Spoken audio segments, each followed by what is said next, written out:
নমস্কাৰ বাইদেউসকল 15 ফেব্ৰুৱাৰীৰ ভিতৰত ৰাজ্যৰ অংগনবাড়ী কৰ্মী সহায়িকা ৰন্ধন কৰ্মী আৰু আশা কৰ্মীসকলৰ কেৱল দৰমহা বৃদ্ধি নহয় আৰু অন্যান্য বহুকেইটা সুবিধা লাভ কৰিব।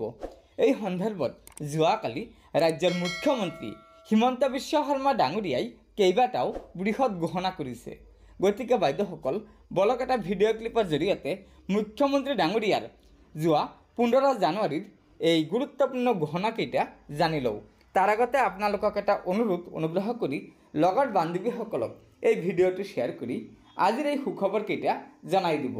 মই দৰমহা বৃদ্ধি কৰাৰ কথা কোৱা নাই, মই কৈছোঁ তেওঁলোকৰ সমস্যাসমূহ চালি জাৰি চাবলৈ এখন কেবিনেট কমিটি কৰা হ'ব।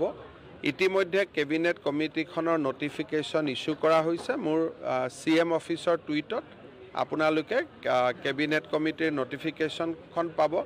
সেই কেবিনেট কমিটিয়ে আশা কৰ্মী, অংগনবাড়ী কৰ্মী, মধ্যাহ্ন ভোজনৰ কৰ্মী সকলোকে সাক্ষাৎ কৰিব।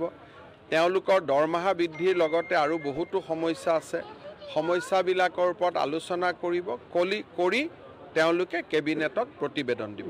মই দৰমহা বৃদ্ধি কৰাৰ কথা কোৱা নাই, মই কৈছোঁ তেওঁলোকৰ সমস্যাসমূহ চালি জাৰি চাবলৈ এখন কেবিনেট কমিটি কৰা হ'ব।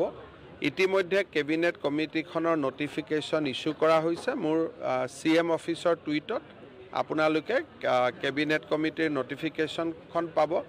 সেই কেবিনেট কমিটিয়ে আশা কৰ্মী, অংগনবাড়ী কৰ্মী, মধ্যাহ্ন ভোজনৰ কৰ্মী সকলোকে সাক্ষাৎ কৰিব।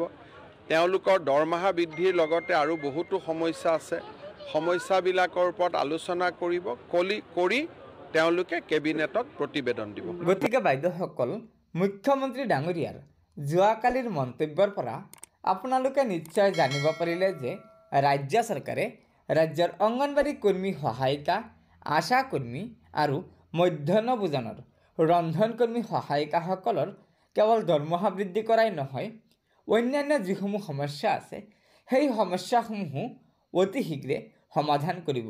যাৰ কাৰণে মুখ্যমন্ত্ৰী ডাঙৰীয়াই কৈছে যে মুখ্যমন্ত্ৰী ডাঙৰীয়াৰ পৰামৰ্শ অনুযায়ী ৰাজ্য চৰকাৰৰ বিত্তমন্ত্ৰীৰ অধ্যক্ষতাত এখন কমিটি গঠন কৰি দিছে আৰু সেই কমিটিয়ে অতি শীঘ্ৰে এই সমস্যাসমূহ সমাধান কৰাৰ ওপৰত প্ৰতিবেদন দাখিল কৰিব আৰু আগন্তুক বাজেটত এই সন্দৰ্ভত ৰাজ্য চৰকাৰে ঘোষণা কৰিব। গতিকে বাইদেউসকল এয়া নিশ্চয় ৰাজ্যৰ অংগনবাড়ী কৰ্মী সহায়িকা, আশা কৰ্মী আৰু মধ্যাহ্ন ভোজনৰ ৰন্ধন কৰ্মী সহায়িকাসকলৰ বাবে এটা অত্যন্ত সুখবৰ।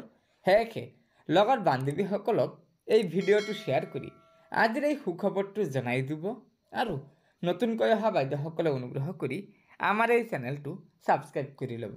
ধন্যবাদ।